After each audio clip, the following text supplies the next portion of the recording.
नाम संकीर्तन साधन पै सोपे जळतील पापे जन्मांतरीची नलगती साया सजावे वनांतरा सुखे तो घरा नारायण प्रस्तुत प्राप्त प्रसंगी प्राप्त वेळी चिंतन रूपी सेवेसाठी जो निवडलेला अभंग आहे हा जगद्गुरु जगतमान्य देहूचे सुप्रसिद्ध साधू वैराग्याचे महावीर राष्ट्रज्ञानेश्वरी तुकोबराय यांचा हा सर्वांच्या पाठातला परिचयातला एकदम सोपा अभंग कीर्तनासाठी घेतलेला आहे. मला तरी असं वाटतं जेवढे काही टाळकरी या कीर्तनासाठी उपस्थित आहेत या टाळकऱ्यांमध्ये एकही टाळकरी असा नसावा की त्याचा हा अभंग पाठ नसावा. लक्ष देऊन ऐका बरं. हे बाल गोपाल असतील एवढे सर्व तरुण मित्रमंडळी असतील माझे, असा एकही टाळकरी नसावा की त्याचा हा अभंग पाठ नसावा आणि ज्याचा अभंग पाठ नसावा तो टाळकरी नसावा असंही म्हणलं तर काही भाव बसवणार नाही. कारण संप्रदायात आलं की पहिला हरिपाठ पाठ करावा लागतो. आपल्याला काय करावा लागतो? हरिपाठ पाठ करावा लागतो. आणि त्यामधील हा सुंदर अभंग सर्व मायबापांच्या सेवेसाठी घेतलाय. या अभंगामध्ये माझ्या जगद्गुरु तुकोबराय नामाच्या साधनेचं महत्व तुम्हाला आणि मला सांगतात. लक्ष देऊन ऐका. अभंगावर काही चिंतन करण्यापूर्वी अभंगाचा प्रतिपाद्य विषय तुम्हा सर्व मायबापा समोर ठेवण्यापूर्वी थोडासा परिहार द्यायचा. तो असा भव्य दिव्य स्वरूपाचा हा चालू असला आपला नाम जप यज्ञ सोहळा. त्यामधील दुग्ध शर्करा योग म्हणजे ज्ञानेश्वरी पारायण आणि दुग्ध शर्करा योग म्हणजे श्रीमद भागवत कथा आणि यज्ञ सोहळा. आणि त्यामधील कडक झालाय आवाज, असा कडक नाही झाला पाहिजे. पहिल्या दिवसाची सेवा सर्व ग्रामस्थांच्या वतीने तथा दादांच्या वतीने माझ्याकडे आलेली. खूप सुंदर नियोजन तुम्ही सर्व मंडळींनी केलं.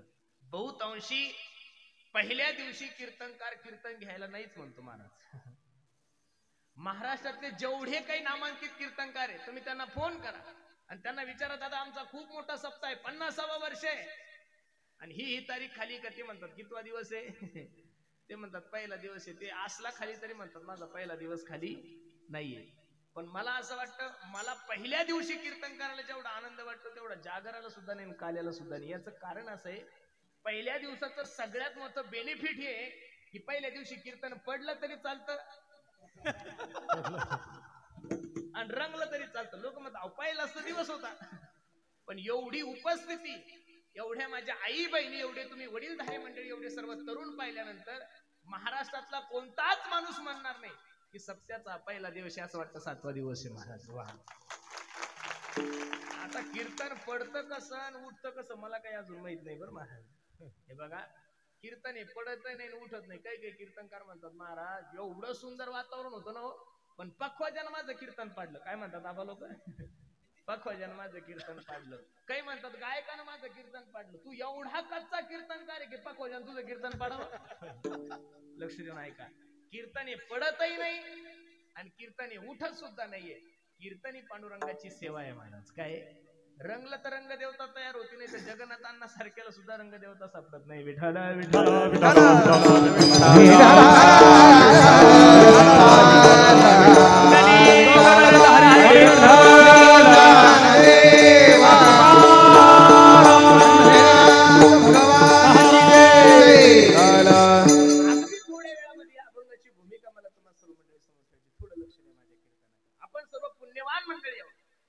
आपण सर्व भाग्यवान मंडळी आहोत की तुमच्या आणि माझ्या जीवनामध्ये हा सुवर्ण योग तुम्हाला आणि मला प्राप्त झालाय. परमार्थातला कोणताही ठेवा. तुतार्यांचे आवाज आहे काही का साऊंडचे करणे थोडे कमी करणे. हे जे साऊंड आहे ना यांचा जिकडे आवाज ते म्हणजे किरकस वाजलं आणि गोड वाजलं पाहिजे असं मस्त सुंदर. तुम्ही आम्ही पुण्यवान आहोत की गेल्या 50 वर्षापासून ही सेवा आपली चालू आहे महाराज. नाही तर 50 वर्षाची बहुतांशी जिल्ह्यामध्ये ठराविक काही सप्ते असतील. नाही तर 50 वर्ष कुठं सप्ताह चालवतात. पहिल्या वर्षी डामडुम, हा हा हा, दुसऱ्या वर्षी टामटुम आणि तिसऱ्या वर्षी सामसुम. गुंडाळा सप्ताही गुंडाळा आणि महाराज लोकही गुंडाळे. तुम्ही एक तुनी गावाचे मंडळी भाग्यवान आहात की 50 वर्षापासून ही परंपरा तुम्ही अशी एवढी सुंदर राबवताय. आणि या वर्षी 50व्या वर्षानिमित्तानं महाराष्ट्रातील दिग्गज कीर्तनकारांचे कीर्तन, ज्ञानेश्वरी पारायण, श्रीमद भागवत कथा आणि त्यामधील ही पहिल्या दिवसाची सेवा म्हणजे पत्तरवाळी अंथरण्याचं काम माझ्याकडे आलेले आहे. अगदी थोड्या वेळामध्ये या अभंगाची भूमिका मला तुम्हाला सर्व मंडळी समोर ठेवायची. माझ्या वारकरी संप्रदायाची काही परंपरा आहे. माझ्या वारकरी संप्रदायाचे काही अलिखित नियम आहे. त्याला कुठं शास्त्र नाहीये, ते काही गाथ्यात वर्णन नाहीये, ते काही ज्ञानेश्वरीत वर्णन नाहीये. पण जुन्या लोकांनी जी परंपरा घालून दिली, जुन्या लोकांनी जी पद्धत घालून दिली, त्या परंपरेनुसार मार्ग दाऊनी गेले आधी दयानिधी तेनेची पंथे चालू जाताना पडे गुंठा कोठे काही. शास्त्र असं सांगतंय, जुन्या लोकांनी अशी परंपरा घालून दिली की पहिल्या दिवशी कीर्तनकारांना अंपर अभंग घ्यावा 1, 7व्या दिवशी कीर्तनकाराने मागणी पर अभंग घ्यावा 2, आणि जागराच्या काल्याच्या कीर्तनकाराने भगवंताचं वर्णन करणारा अभंग घ्यावा. 8 दिवसात हे 3 कीर्तनकार बांधलेले असतात. 8 दिवसामध्ये हे 3 कीर्तनकार बांधलेले असतात. बाकीचे कीर्तनकार स्वतंत्र आहे. कोणी वैराग्य पर घेऊ शकतं, कोणी विनंती पर घेऊ शकतं, कोणी उपदेश पर घेऊ शकतं. ज्याच्या ज्याच्या बुद्धीला जसं जसं आकलन होईल तसं तो समाजाला उपदेश करू शकतो. पण संप्रदायाच्या नियमानुसारच पहिला दिवस आहे आणि पहिल्या दिवशी कीर्तनकारांच्या नामाचं महात्म्य सांगावं याची दंडक म्हणून मी तुमच्या सर्वांच्या परिचयाचा अभंग तुम्हा सर्व मायबापांच्या सेवेसाठी घेतलाय. मानवी देहाची सर्वात मोठी भ्रांती एक आहे, लक्ष देऊन ऐका. मानवी देहाला जेवढे काही जीव जन्माला आलेले त्या मानवी देहाची सर्वात मोठी भ्रांती ही आहे की मनुष्य चिंतन करण्यापेक्षा चिंता जास्त करतो. काय करतोय?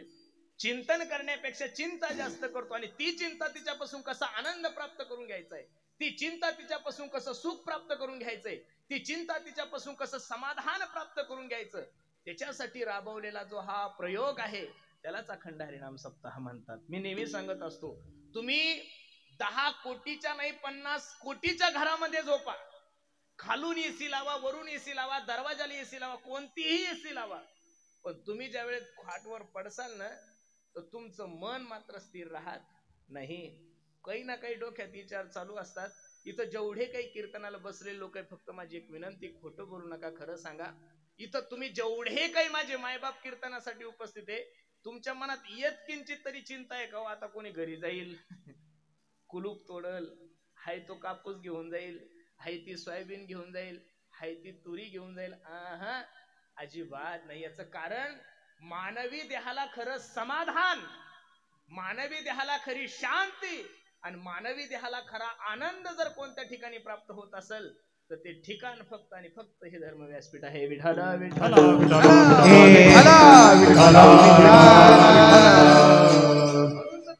प्रमाण किती गोडे पहा. कीर्तन सांग, कीर्तन सांग,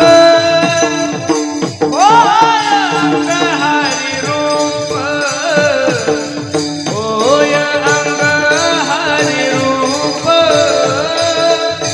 होय अंग हरि रूप. कीर्तन सांग, कीर्तन सांग, होय अंग हरि रूप,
परमार्थामध्ये सर्वात सोपं साधन भगवंताचं चिंतन आहे.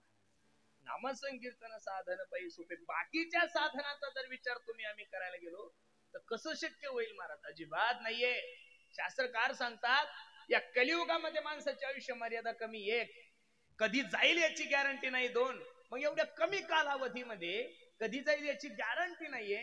या कालावधीमध्ये आपण काय साधन करू शकतो महाराज? शक्य नाही हो. अहो जे 2 तास लोक कीर्तनाला येतात जिजा, त्यांच्या लोकांच्या तोंडात त्या तंबाखूचा त्याग करत नाही लोक. अर्ध्याचे तोंड जर तपासले तर 30% लोकांच्या तोंडात तंबाखू आहे, 30% लोकांच्या तोंडात गुटखा आहे, 20% बेवडे असतील.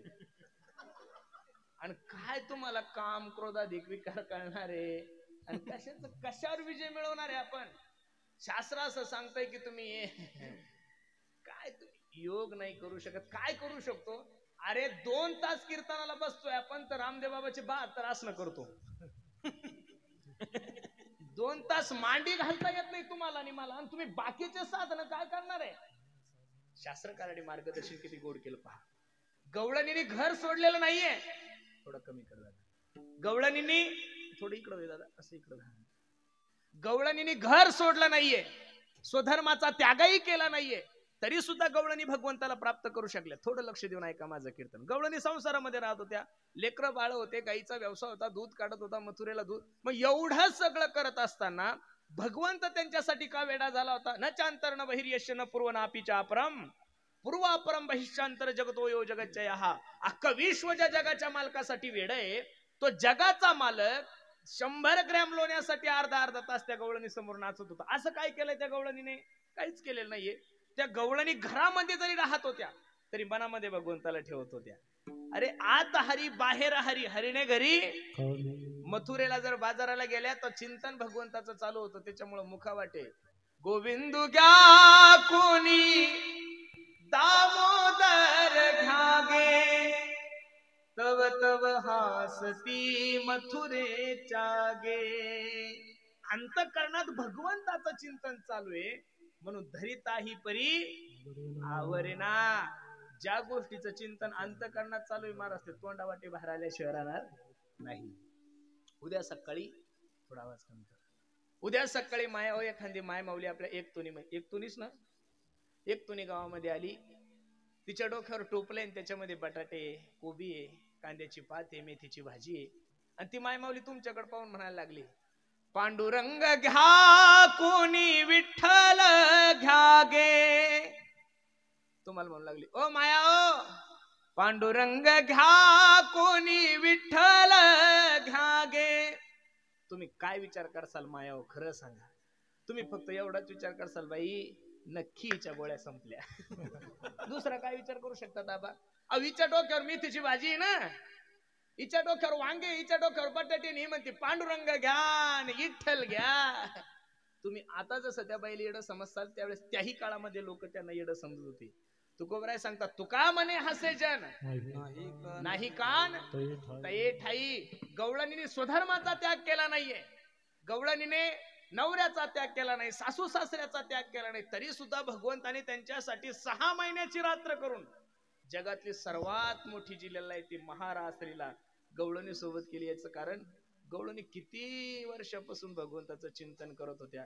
काही गवळणी तर देवाला सांगतात, देवा एवढं सोपं आहे का बे तुझा परमार्थ? याचे लागी वो तेजी येले भोग,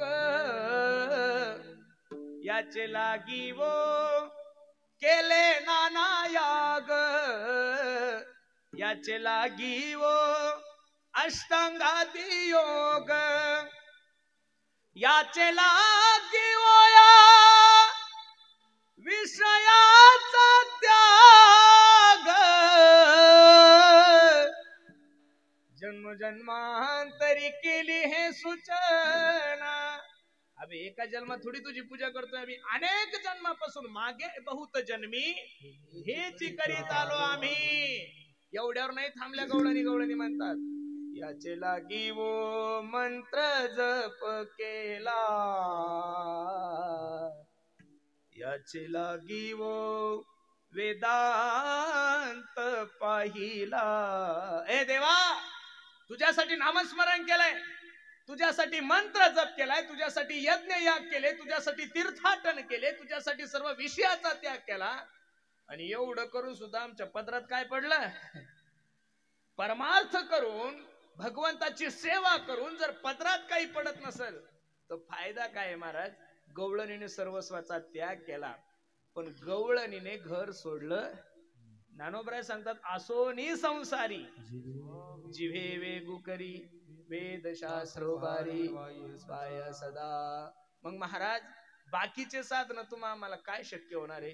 काही साधक तुकोबरायकडे गेले, ओ बाबा ऐका ना, काय आम्ही योग करू? काय योग करणार आहे? योगाचं खंडन करत असताना ज्ञानोबरांनी 14व्या अध्यायामध्ये 2 ओव्या खर्च केलेल्या पहा. पाहे पालोहाची आचने जे बोचरी आपडती खाणे ते पोट भरणे की प्राणी शुद्धी म्हणून एखादा बोचर माणूस आहे ज्याच्या तोंडात दात नाही त्याला काय म्हणतो दीदी आपण? बोचर म्हणतो. बरोबर आहे का नाही? आणि अशा बोचऱ्या माणसाला जर लोखंडाचे चणे खायला दिले आपण ते जगल का मरल ना ते. ज्ञानोबराय सांगतात म्हणून योगाची वाटा जे निघाले का तया दुःखाचीच वाटा भागाला. ज्ञानोबराय योग्यांची माऊली होते. ज्ञानराज माझी जेने निगमवल्ली प्रगट केली. पण योगाचं खंडन करत असताना ज्ञानोबराय स्पष्ट बोलले योग याग विधी नो हे सेथे योग याग विधी नो हे सेथे योग याग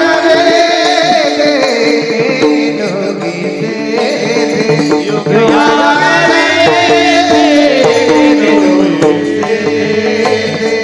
योग याग विधी नो हे सेथे टाळ टाळ हा योग याग विधी नो हे सेथे योग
जो ब्राह्मणी त्याला त्रिकाल संध्या केली पाहिजे असं शास्त्र सांगते. किती वेळेस संध्या केली पाहिजे? त्रिकाल. जशी ब्राह्मणाची संध्या आहे तशी वारकरी मंडळीची सुद्धा संध्या आहे ना महाराज.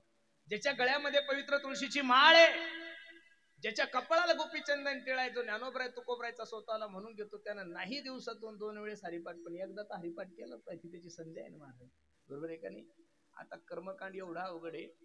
शास्त्र असं सांगतंय आचमन करत असताना पाणी फिरवत असताना पाणी हातात किती घ्यावं याचं मी एका मोठ्या महात्म्याच्या मुखातून ऐकलं. लक्ष देऊन ऐका. आपण जेवायला गेलो की पाणी फिरवतो ना, आता पंक्ती म्हणल्यानंतर ब्रह्मार ब्रह्म ब्रह्मावीर ब्रह्मा गुरु ब्रह्मणाहुतम ब्रह्मैव तेन गंतव्यम ब्रह्म क्रम समाधिनः. हा श्लोक नाही आला तर मग ओम सहनावतु सहनौ भुनक्तु सह वीर्यं करवावहे तेजस्विनावधीतमस्तु महाविद्विषावहे. हा जर पाठ नसेल तर मग वदनी कवळ घेता नाम घ्या श्री हरीचे.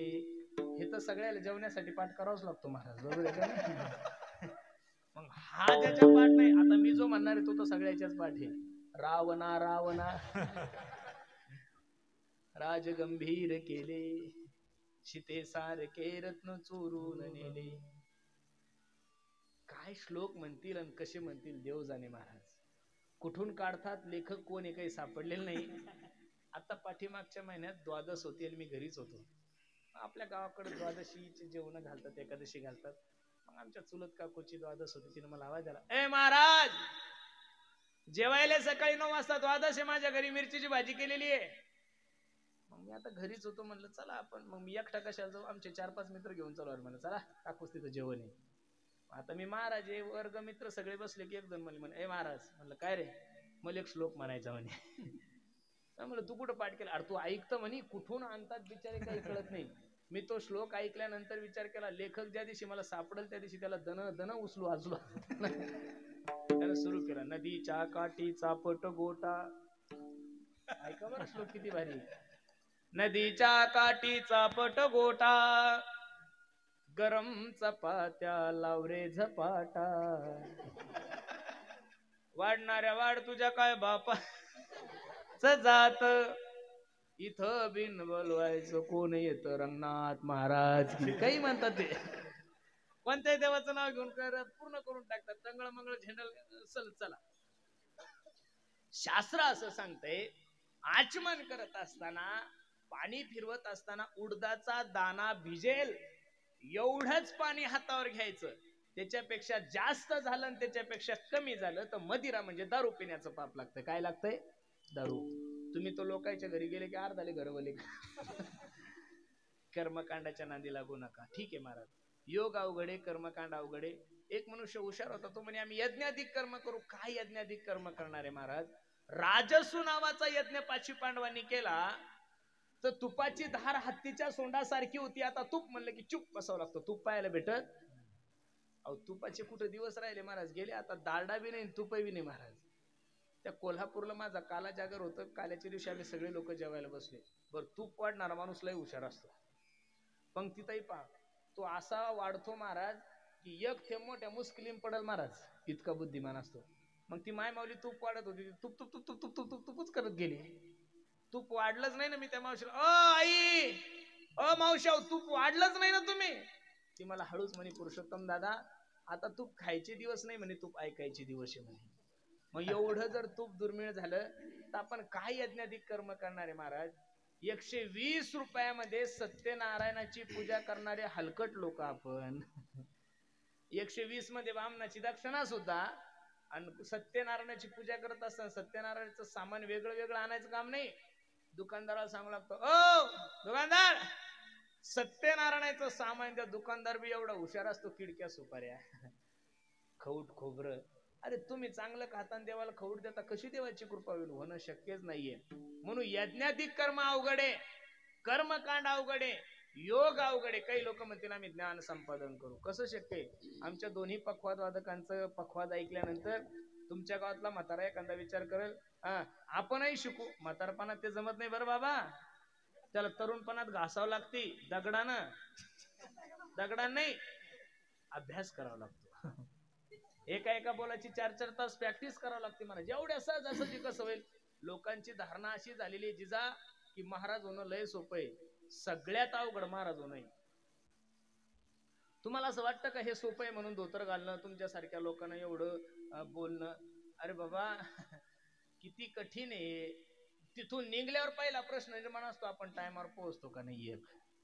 बरं, टायमावर पोहोचल्यानंतर खायला काय असतं काही सांगता येत नाही. आपण लोकांना बाजरीची भाकर सांगावं ते गुलाबजाम करतोय, म्हणजे खाणं सुद्धा तुमच्या मनावर आहे. आपण म्हणला हो लय लांबून प्रवास आहे हो, थोडं चटणी भाकर करणं, ते मुद्दामून चपाती करतंय, म्हणजे जे आपल्याला जमत नाही ते खायला देतात.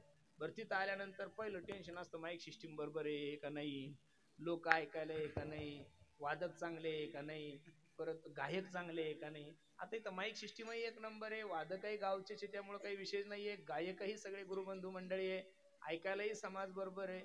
मग आता दुसरा चौथा प्रश्न कीर्तनकारासमोर असतो, मी बोलतो ते लोकांना कळतं का नाही. हा एक मोठा प्रश्नच ना आबा. बरं, एवढा असून पहिला दिवस कीर्तन रंगतं का नाही, हा एक मोठा प्रश्न आहे. बरं, हे छोटे मोठे प्रश्न आहे, पण सगळं झाल्यावर बुक्क्याचा प्रश्न खूप मोठा आहे ना. आणि हे सगळ्यात महत्वाचा प्रश्न शेवटी ठेवलेला आहे. जो सगळ्यात महत्वाचा प्रश्न आहे ना बुक्क्याचा, तो शेवटी ठेवलेला आहे. म्हणजे एवढं सोपं तुम्ही जे समजता तेवढं सोपं नाहीये. ज्ञान संपादन करण्यासाठी वयाची मर्यादा आहे. प्रथमं नार्जिते विद्या, द्वितीयं नार्जिते धनः, तृतीयं नार्जिते पुण्यं, चतुर्थं किं करिष्यसि. लक्ष देऊन कीर्तन ऐका. पहिले 25 वर्ष तुम्हाला काय करायचं ते करून घ्या. इंजिनियर व्हायचं, डॉक्टर व्हायचं, कलेक्टर व्हायचं, आमदार व्हायचं, खासदार व्हायचं, पोलीस व्हायचं, काय व्हायचं ते 25 वर्ष माणसाने कडी अभ्यास केला पाहिजे. काय केला पाहिजे? 25 वर्ष. आता हे जे संस्थेतले पोरांनो, अजून 10 वर्ष तुम्ही कशाच्याच भानगडीत नाही पडले पाहिजे. नाही तर बाल कीर्तनकार म्हणून फक्त मनुष्य 2 वर्ष फिरू शकतो.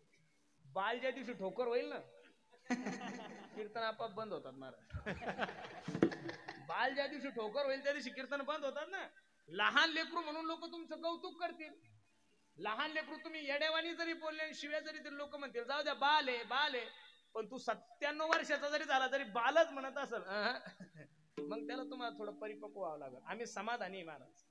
आम्ही ज्यावेळेस आळंदीला होतो त्यावेळेस आम्हाला इच्छाच नव्हती मला हे व्हायचं मला ते व्हायचं. आजकालच्या ह्या कीर्तन हे नवीन पोरांपुढं संभ्रम आहे.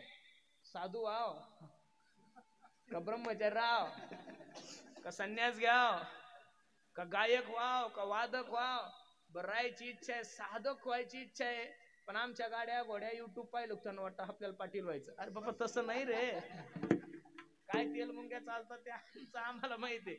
एवढं सोपं जगात काही राहिलेलं नाहीये. आपण ज्यावेळेस विद्यार्थी अवस्थेमध्ये होतो दादा, त्यावेळेस आपल्या पुढे काय टार्गेट होतं, आम्हाला काही कळत नव्हतं. बापानं परेशान म्हणून आम्हाला आळंदीत टाकलं होतं, नुसतं पाखवादच जोडलो 5-5 वर्ष.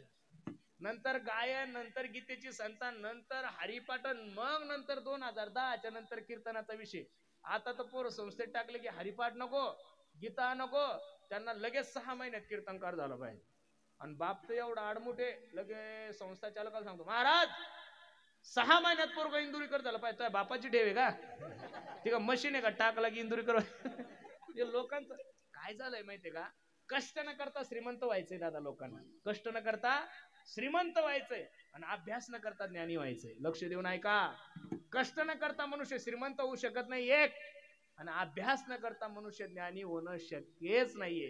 म्हणून प्रथमम नार्जिते विद्या, पहिले 25 वर्ष तुम्ही अभ्यास करा गड्यांनो. काय तुम्ही तुमच्या कोणत्या क्षेत्रामध्ये तुम्हाला नाव कमावायचं, त्या क्षेत्रामध्ये 25 वर्ष प्रत्येकाने अभ्यासच केला पाहिजे. अरे राजकीय जरी क्षेत्र असेल तर 25-25, 40-40 वर्ष गेल्यानंतर त्या लोकांना मतदारसंघावर पकड आली. तेव्हा कुठे त्या लोकांचा अभ्यास झाला, तेव्हा कुठे त्या लोकांचे नाव पाठ झाले. 5च वर्ष तुम्ही कसं काय अभ्यास करू शकता? अजिबात नाही. कोणत्याही वर्ष क्षेत्रामध्ये काहीतरी कालावधी घालावा लागतो, तेव्हा तो मनुष्य परिपूर्ण होतो. ठीक आहे, 25च्या नंतर 50 पर्यंत माणसाने फक्त पैसा कमवायचा. महाराज काय कमवायचा? द्वितीयम नार्जिते धनः. कंबर दुखो, पाय दुखो, गुडघे दुखो, दररोजचे 3-3 जरी कीर्तन करायचं काम पडलं तरी ताण घ्यायचा नाही. फक्त पैसा कमवायचा, कमवायचा आणि कमवायचा. असं मी नाही सांगत, शास्त्र सांगतंय द्वितीयम नार्जिते धनः. मग कष्ट करा तुम्ही. 50 पर्यंत माणसाने कष्ट करा. किती कष्ट, जेवढे करता येईल तेवढे कष्ट करा. आणि 50ला प्रत्येकाने थांबून जा. 50 वर्षानंतर तुम्ही थांबा. जर तुम्ही नाही थांबले तर लोक तुम्हाला थांबवतात. राजकारणाचा अनुभव आहे तुम्हाला. वय झाल्यानंतर लोक तुम्हाला थांबवतात. मग महाराज असो का काही असो, काही नाही, 50 वर्षापर्यंत कीर्तन करा. 50च्या नंतर समाजाने किती जरी तुम्हाला ओढाताण केली, 50च्या नंतर कीर्तन करू नका असं माझं दुमत नाही. बस महिन्यातून 10-5 सेवा ठीक आहे. 70-70 वर्षाचे झाले तरी चालूच आहे ना. बरं काही विमान येणार आहे की नाही यायला? अरे काही केलं तर बसता येत नाही, बसायला टायर आहे तरी झोपून कीर्तन करायला. अरे थांब ना बाबा, आता किती दिवस करणार आहे, किती दिवस करायचं? थांबलं पाहिजे ना कुठं ना कुठं तरी. आणि तुम्ही नाही थांबले तर लोक तुम्हाला थांबवतात. या जगाचा नेहमी लोकांनी आपल्याला घराच्या बाहेर काढून देण्याच्या अगोदर आपण घराच्या बाहेर गेलं पाहिजे. म्हणून द्वितीयम नार्जिते धनः आणि तृतीयम नार्जिते पुण्यम. 50 ते 75 फक्त रामकृष्ण हरी, रामकृष्ण हरी. बस. दशरथाचा एक केस पांढरा झाल्यानंतर दशरथाने प्रभू रामचंद्राला सगळा राज्यकारभार दिला होता. आपलं टकल पडलंय तरी आपण घर सोडत नाहीये, अजिबात नाही. आणि जर या 3 अवस्थेमध्ये या 3 गोष्टी नाही घडल्या तर महाराज सांगतात चतुर्थम किम करिष्यसि. मग ज्ञानही अवघडे, योगही अवघडे, कर्मकांडही अवघडे. मग महाराज सोपं काय? भक्ती पंथा बाहू सोपा पुण्य नागावे आपा हे जाने बा हे दिए के ठंडा. भक्ती पंथा बाहू सोपा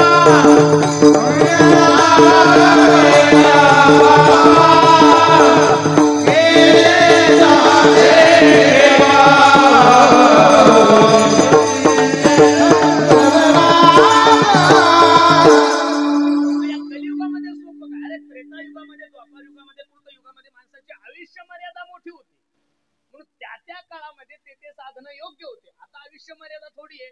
मग भागवतकार तुम्हाला आणि मला मार्गदर्शन करतात. यत् फलम नास्ति तपसा न योगेन समाधीनः तत् फलम लभ्यते सम्यक् कलौत हरी कीर्तनात. या श्लोकाचं भाषांतर करत असताना तुलसीदासजीने किती गोड दोहा खर्च केलाय पहा. कलियुग केवल नाम आधारा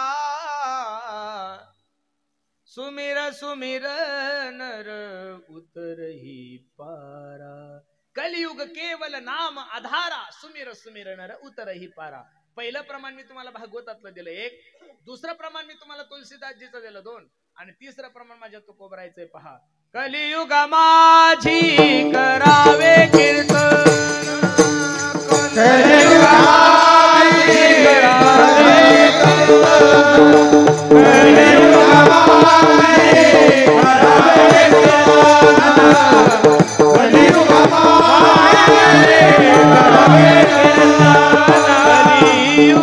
माझी करावे कीर्तन, कलियुगा माझी करावे कीर्तन, कलियुगा माझी करावे कीर्तन, कलियुगा माझी करावे कीर्तन.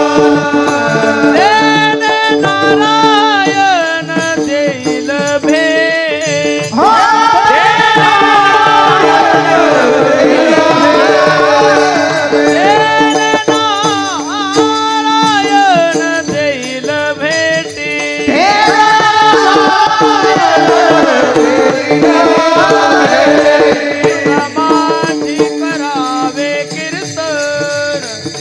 कलियुगा माझी करावे कीर्तन, कलियुगा माझी करावे कीर्तन.